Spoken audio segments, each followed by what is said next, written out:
જય શ્રી કૃષ્ણ મિત્રો, મહાલક્ષ્મી કૃષ્ણ કીર્તનમાં આપનું સ્વાગત છે. મિત્રો, આજે આપણે સાંભળીએ સાકરીય સોમવારની વ્રત કથાની વાર્તા. શું તમે જાણો છો? સોમવારનું આ પવિત્ર વ્રત ભગવાન શંકરની કૃપા મેળવવાનું એક અદ્ભુત સાધન છે. જે ભક્ત સાચી શ્રદ્ધાથી સાકરીય સોમવારનું વ્રત કરે છે તેની મનોકામના પૂર્ણ થાય છે અને મહાદેવ તેના જીવનમાં દુઃખ સંકટ દૂર કરે છે. આવો આજે સાંભળીએ સાકરીયા સોમવારની વ્રતની પવિત્ર કથા. હર હર મહાદેવ. શ્રાવણ માસનો જે પ્રથમ સોમવાર આવે છે તે સોમવારે વ્રત કરવું. એ દિવસે સવારે વહેલા ઉઠીને નાહી ધોઈને શંકર ભગવાનના નામનો દીવો કરી 100 ગ્રામ સાકર લઈ મહાદેવજીના મંદિરે જવું. પછી સાકરના 4 ભાગ કરવા અને કથા સાંભળવી. આખો દિવસ ઉપવાસ કરવો અને પ્રસાદના સાકરનો 1 ભાગ સવારે, 1 ભાગ બપોરે અને 1 ભાગ સાંજે ખાવો તથા ચોથો ભાગ પ્રસાદમાં વહેંચી દેવો. એક ગામ હતું. એ ગામમાં એક કોડિયો બ્રાહ્મણ રહેતો હતો. એના આખા શરીરે સફેદ કોડ નીકળેલો હતો. તો પણ એને પરણવાનું મન થયું હતું. પરંતુ આવા કોડિયા બ્રાહ્મણને કોણ કન્યા આપે? એક મોટા પંડિત પાસે ગયો અને પંડિતને પૂછ્યું કે આ કોડ મટાડવા મારે શો ઉપાય કરવો? તું 16 સોમવારનું વ્રત કર, તારો કોડ મટી જશે. એણે ઉપાય બતાવ્યો. એણે 16 સોમવારનું વ્રત કર્યું. આ વ્રત પૂરું થતાની સાથે જ એનો કોડ મટી ગયો અને એની કાયા કંચન જેવી થઈ ગઈ અને તરત જ એ બ્રાહ્મણને કન્યા પણ મળી ગઈ. એના લગ્ન પણ થઈ ગયા અને એ સુખ ચેનમાં દિવસ વિતાવવા લાગ્યો. ત્યાં ચોમાસું આવ્યું. એ વર્ષે ઘણો વરસાદ પડ્યો. ગામમાં ઘણા ઘરો પડી ગયા, ઢોર પણ મરી ગયા અને ખેતરોમાં ઊભો પાક પણ તણાઈ ગયો. આ વરસાદમાં આ બ્રાહ્મણનું ઘર પણ પડી ગયું. ગામના કેટલાક લોકોની અને મોટાભાગના ખેડૂતોની હાલત પણ ખરાબ થઈ ગઈ. એટલે આ બ્રાહ્મણની આવક પણ બંધ થઈ ગઈ.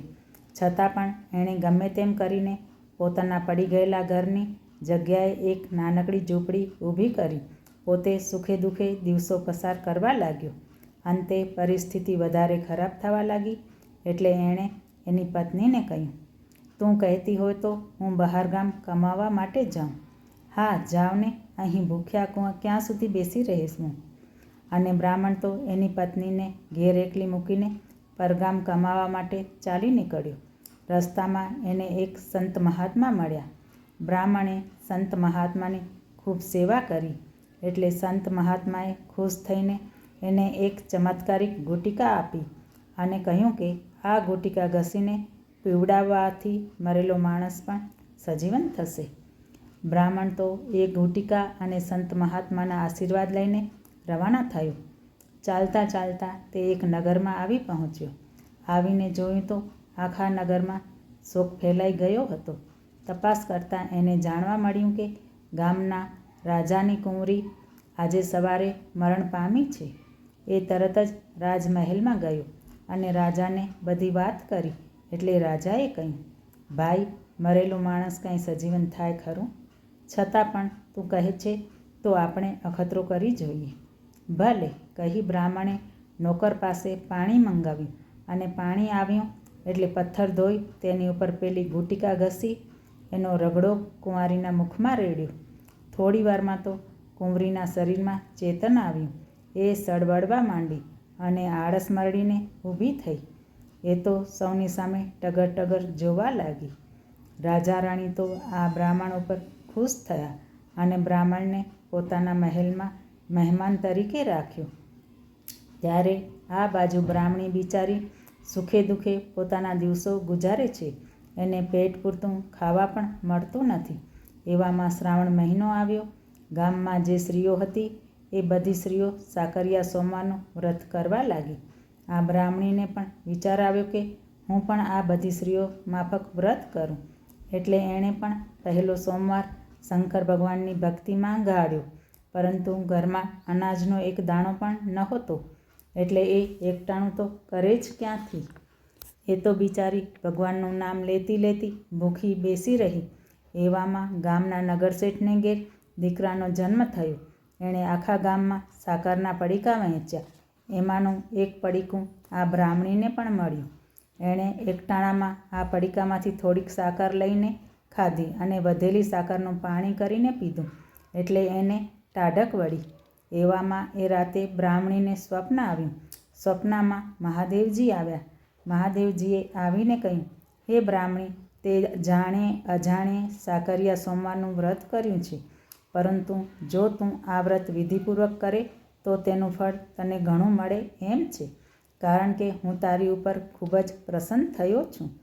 પણ આ વ્રત મારે કેમ કરવું તેની મને ખબર નથી. શ્રાવણ મહિનાના 4 સોમવારે સવારે વહેલા ઉઠવાનું, નાહી ધોઈ વહેલા પરવારવાનું અને શંકર ભગવાનનો દીવો કરવાનો. પછી 100 ગ્રામ સાકર લઈ મહાદેવજીના મંદિરે જવાનું.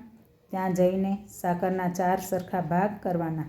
એમાંનો એક ભાગ મહાદેવજીને ચડાવવાનો, બીજો ભાગ રમતા બાળકોને આપવાનો, ત્રીજો ભાગ પ્રસાદ તરીકે પોતે રાખવાનો અને ચોથો ભાગ નદી તળાવમાં પધરાવી દેવાનો.